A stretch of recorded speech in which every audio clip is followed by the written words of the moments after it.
Yo, what is up? Welcome to Ninja Geek Games. So, you want to learn how to play Furnace and then convert and process the expansion Interbellum into the base game? Well, you've come to the right place. In this video, I'll show you the setup and rules for a 3 and 4 player game, and then the additional changes that are required for 2 players.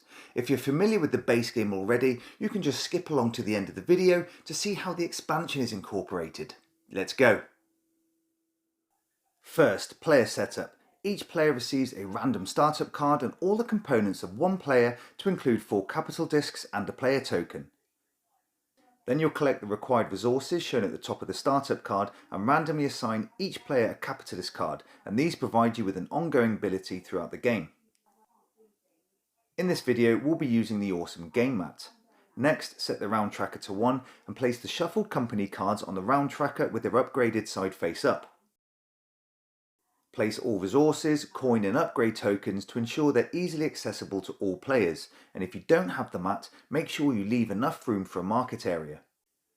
Lastly, assign the first player token. I generally choose the player with the fattest wallet. That's it, setup's done. When playing your first game, you can choose to play without the capitalist cards, but it's up to you. The game has 2 main phases. First is auction. Here you reveal and lay out a number of company cards dependent on player count, and in turn order start the bidding process using your capital discs. Cards are won, compensation is claimed, and then you move to production.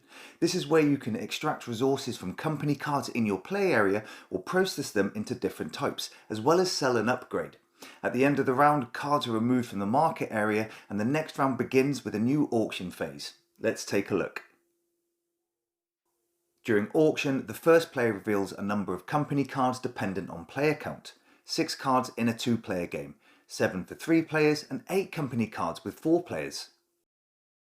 Then in turn order, all players begin bidding on the revealed cards. During their turn, a player places one of their capital discs on any company card following 2 rules.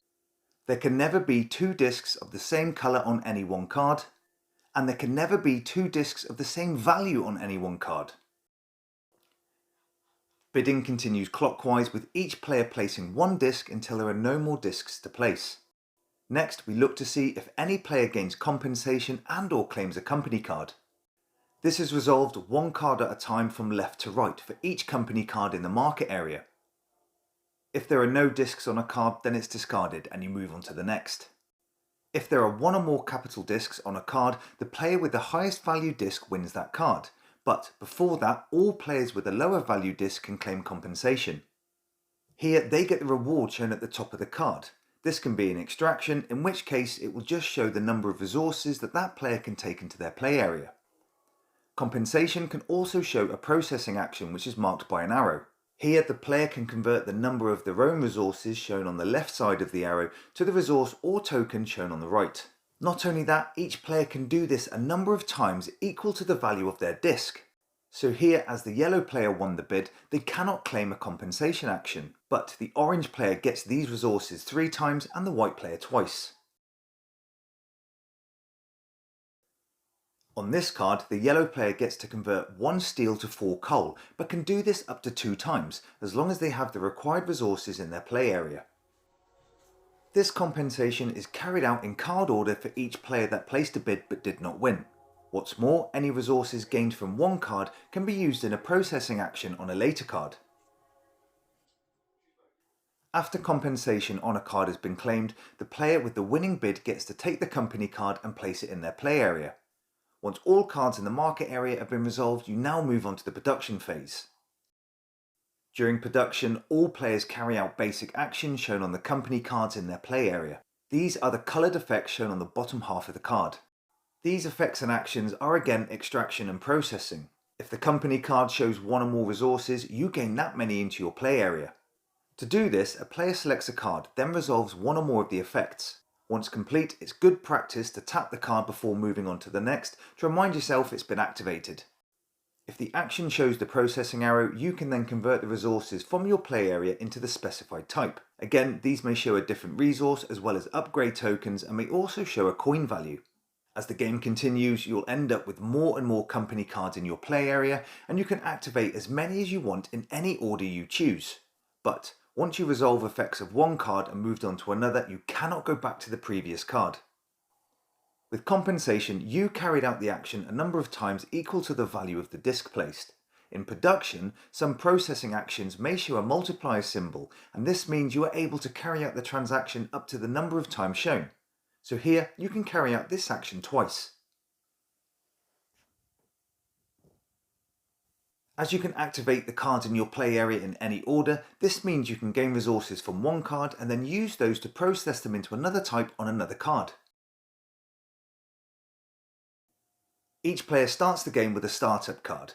They all have 3 effects that can be carried out. One is to gain an upgrade token, the second is to process and sell resources for coin, and the third action always results in an upgrade shown by this green symbol. Anytime you are able to spend these resources for this effect, you can upgrade a company card by flipping it to its reverse side, and the startup card lets you do this an unlimited number of times, as long as you have those resources. All upgraded company cards provide additional effects that can be resolved during a turn, where these are initially shown in black and white on the basic side of a card, so you know what to expect.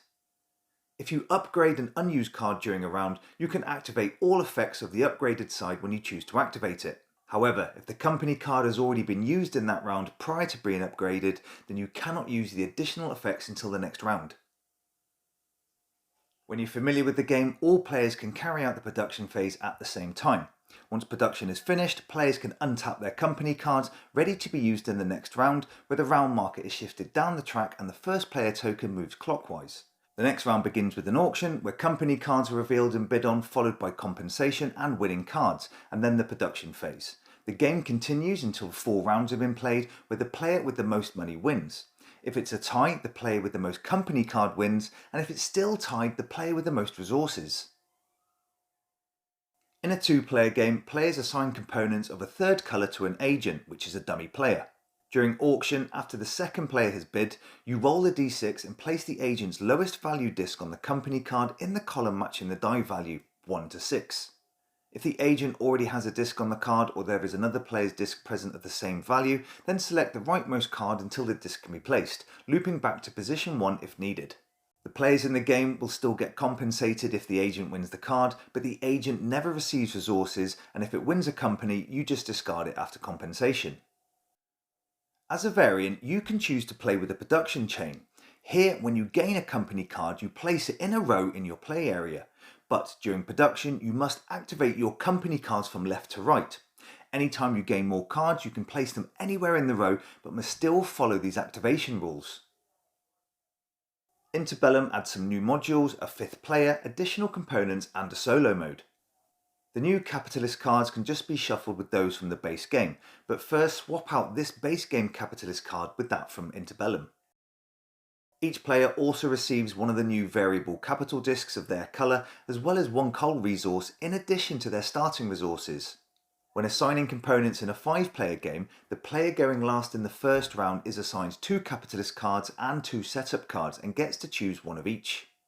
Interbellum comes with new company cards with new abilities, and at setup there is deck assembly required.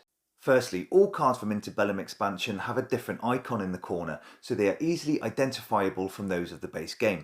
At setup, sort all company cards from the base game into 12 piles based on their illustration. Take 2 random cards from each pile and shuffle these with all the company cards from Interbellum.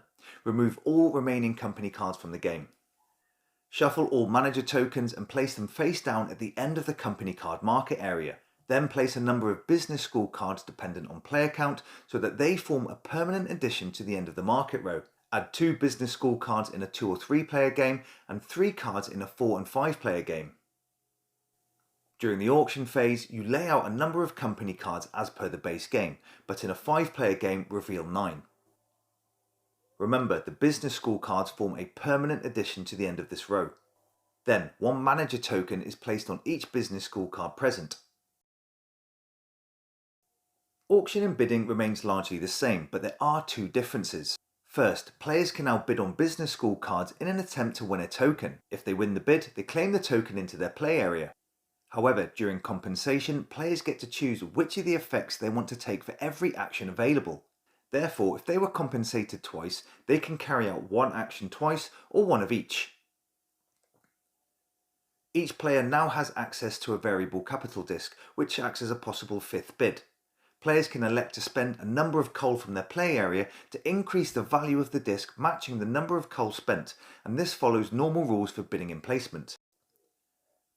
At the start of the production phase, if a player owns any manager tokens, they can place at most one on each company card they own, including startups. When activating cards and effects, these manager tokens provide special abilities for that card's activation. At the end of the phase, the manager tokens are removed, ready to be used in the next round. There are also some new effects with the company cards in Interbellum. Some cards provide passive abilities or permanent effects, whereas others have instant actions that can be taken as soon as the card is claimed or upgraded, shown by this lightning bolt. This allows you to activate the effect as soon as the card is placed in your play area. In a two-player game, there is again an agent, but this time it acts as an automa. First, choose one of the agent cards and a variable capital disc. Each agent card shows the value of this disc for the whole game and a set of preferences for card selection or auction. After rolling dice, determine if the agent can place a disc following the card's preferences, and this becomes the target card. The agent card's preferences will indicate certain requirements for disc placement, and I'll discuss these later. For compensation, they'll collect money as specified on their agent card. If they win a bid, the card or manager token is placed in their play area. Now, in the production phase, the agent will earn more money. This is referenced on the agent card, where they collect a specified value based on the number of particular company cards and manager tokens that they have in their play area. At the end of the game, the agent's money is taken into account when determining the winner, so now both players can lose to the agent. For the solo mode, you play similar as to a two-player game with regard to the agent, but there are two of them. After your bid, you roll the die for one agent and place the capital disc based on the agent card's preference, and then roll and bid with the second agent. Let's look at these in more detail. The monopolist. They look to place their highest capital disc on the target card. Otherwise, they look for the card where they can place their highest value disc. The coal baron. If the target card has any form of coal symbol, they place their highest possible capital disc. If unable to do so, they instead place their highest value capital disc on the leftmost business school. If still unable to do this, they place their lowest value disc on the original target card. Steel magnet. They only consider cards with any form of steel icon and will move to the next most suitable card, looking to place their highest disc. If there are no such cards, they look to place their highest value disc on the next available company card to the right of the target card. Oil tycoon. They only consider cards with any form of oil icon and will look to place their highest value disc if they can win the company card. If they can't, they place their lowest value disc and will never bid on business schools. So that's it. I hope you enjoyed this Learn to Play video. This is Ninja Geek Games. Cheers.